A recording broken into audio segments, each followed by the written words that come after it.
नमस्कार साथियों, स्वागत है आपका हमारे YouTube चैनल विहिता पुराण में। आज हम सभी लोग क्लास 6 की हिस्ट्री जो कि एनसीईआरटी पे बेस्ड है तथा कुछ क्वालिटी नोट्स पे बेस्ड है जो हमारे द्वारा प्रोवाइड कराया जाएगा आपको समय समय पे। ठीक है, यह जो प्रथम कक्षा होगी यह केवल इंट्रोडक्टरी क्लास होगी, एक परिचय होगा। इसमें इतिहास को हम लोग जानेंगे, इतिहास क्या है, इतिहास को क्यों पढ़ा जाता है, इतिहास को क्यों बांटा गया, अगर बांटा गया तो कितने भागों में बांटा गया, इन सभी विषयों में हम लोग चर्चा करेंगे। ठीक है, तो आइए चर्चा करते हैं। इतिहास क्या है? प्रथम क्वेश्चन क्या बनेगा, इतिहास क्या है? तो अगर आपसे पूछा जाए इतिहास क्या है तो आप क्या जवाब देंगे? आप यही बोलेंगे कि आज से पूर्व घटित सभी घटनाएं क्या कहलाएंगे? इतिहास कहलाएंगे। लेकिन ऐसी बात नहीं है, आज से घटित सारी घटनाएं इतिहास नहीं हो सकती, क्योंकि क्या होता है कभी कभी कुछ घटनाएं पहले घट जाती हैं। फिल्मों में आपने देखा होगा, अभी शाहरुख खान की मूवी चल रही है तो उसके फ्लैशबैक में उनके पिताजी की स्टोरी चलने लगती है। लेकिन इतिहास ऐसा नहीं है। इतिहास में अगर बाबर पहले आया है तो उसकी कहानी पहले बताई जाएगी, और अकबर बाद में आया है तो अकबर की कहानी बाद में बताई जाएगी। ऐसा ही है इतिहास। तो इतिहास के विषय में हम एक सामान्य जो परिभाषा देंगे, वैसे विभिन्न वैज्ञानिकों ने इसको अलग अलग, विभिन्न इतिहासकारों ने अलग अलग परिभाषित किया है, लेकिन हम इसका जो सामान्य जानकारी प्राप्त करें वो ऐसा होगा कि आज से पूर्व घटित सभी तिथिबद्ध एवं क्रमवार घटनाओं को क्या कहेंगे? इतिहास कहेंगे। अर्थात क्या चीज होगा? तिथिबद्ध। क्या होगा? तिथिबद्ध होगा, और क्या होगा?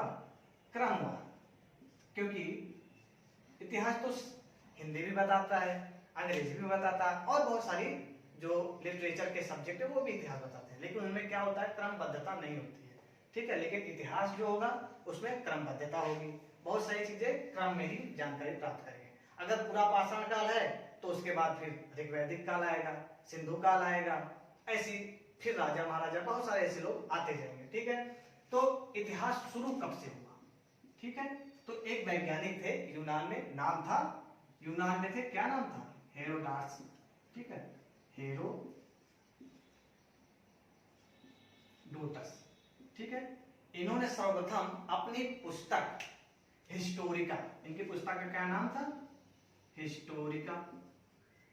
ठीक है, इसमें पुरातात्विक खोजों के विषय में वर्णन किया, पुरातात्विक खोजों के विषय में वर्णन किया।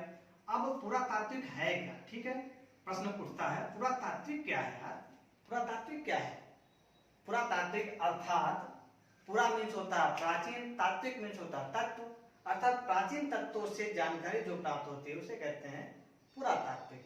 ठीक है, अब हिस्टोरिका जब उन्होंने लिखी तो पूरे विश्व में भूचाल आ गया। क्या आ गया? कि अभी तक लोग इतिहास को जानते नहीं थे, अब इतिहास को लोग जानने लगे। अभी तो भूगोल पढ़ते थे, विभिन्न प्रकार के लिटरेचर के सब्जेक्ट पढ़ते थे, लेकिन अब हिस्ट्री नामक एक विषय का भी उदय हो गया। अब लोग इतिहास के विषय में पढ़ने लगे, इतिहास को बहुत डिटेल से लिखा जाने लगा।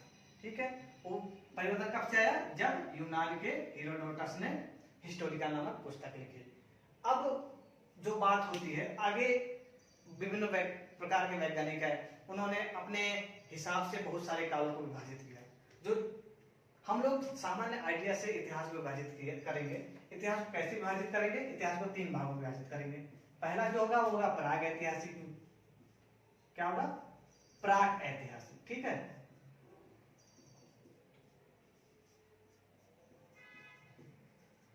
प्राग ऐतिहासिक काल। प्राग मीन्स होता है पूर्व। क्या होता है? प्राग अर्थात पूर्व, अर्थात ऐसा ऐतिहासिक काल जिसके विषय में हमको कुछ भी जानकारी प्राप्त ना हो। ठीक है, जो गुमनाम साए में, गुमनाम अंधेरे में बंद हो, उसे हम क्या कहेंगे? प्राग ऐतिहासिक। जो सेकेंड काल आता है उसे कहते हैं आद्य ऐतिहासिक, आद्य ऐतिहासिक काल।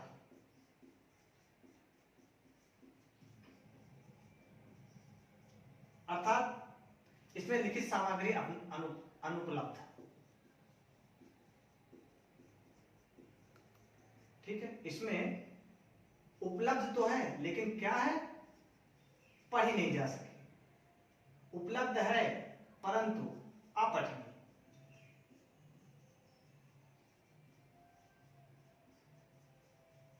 जैसे सिंधु घाटी की सभ्यता में बहुत सारी लिपियों के विषय में वर्णन है, लेकिन उन लिपियों को क्या किया गया, पढ़ा नहीं जा सका, उनको कोई भी नहीं पढ़ पाया अभी तक। अब जो आखिरी जो विभाजन है उसे कहते हैं ऐतिहासिक काल।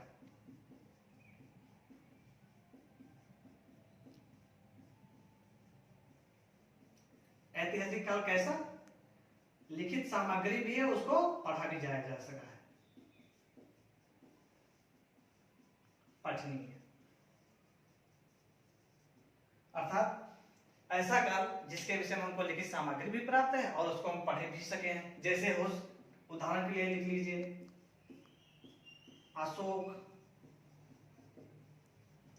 अशोक के अभिलेख, और बहुत सारे पुराण हो गए, वेद हो गए, ये सभी क्या है, ऐतिहासिक अभिलेख हैं, जिनके माध्यम से हम लोग क्या जान लेते हैं, इतिहास को जानकारी प्राप्त कर लेते हैं इतिहास के। एक इतिहासकार अन्य हुए हैं जिनका नाम है जेम्स मिल, जिन्होंने भारतीय इतिहास को अपनी पुस्तक हिस्ट्री ऑफ ब्रिटिश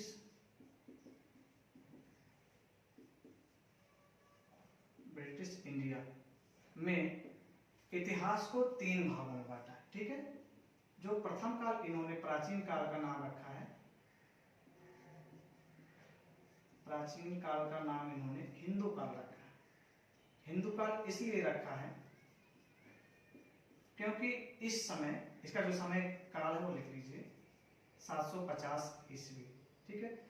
इसका हिंदू काल इसलिए नाम रखा है क्योंकि इस समय हिंदुओं का जो वर्चस्व था वो अधिक था। कहाँ, भारत में, अर्थात यहाँ पे यज्ञ होते थे। ऋग्वैदिक काल में तो आपने पढ़ा, आपको पढ़ाएंगे हम कि ऋग्वैदिक काल में यज्ञ हुए हैं और बहुत सारे ऐसे धार्मिक अनुष्ठान हुए जो हिंदुओं में अभी भी प्रचलित है, तो इसलिए इसका नाम क्या रखा गया, हिंदू काल।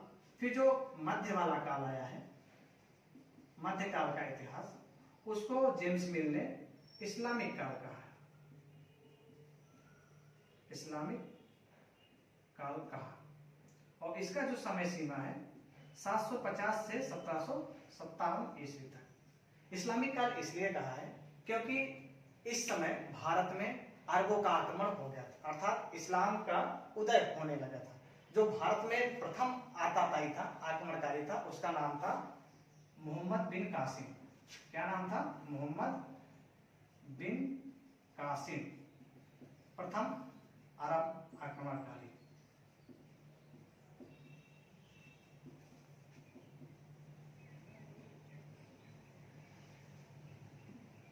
ठीक है। जो तृतीय विभाजन है, इन्होंने इसको क्या कहा है, आधुनिक काल, ठीक है, आधुनिक काल 1757 से अब तक।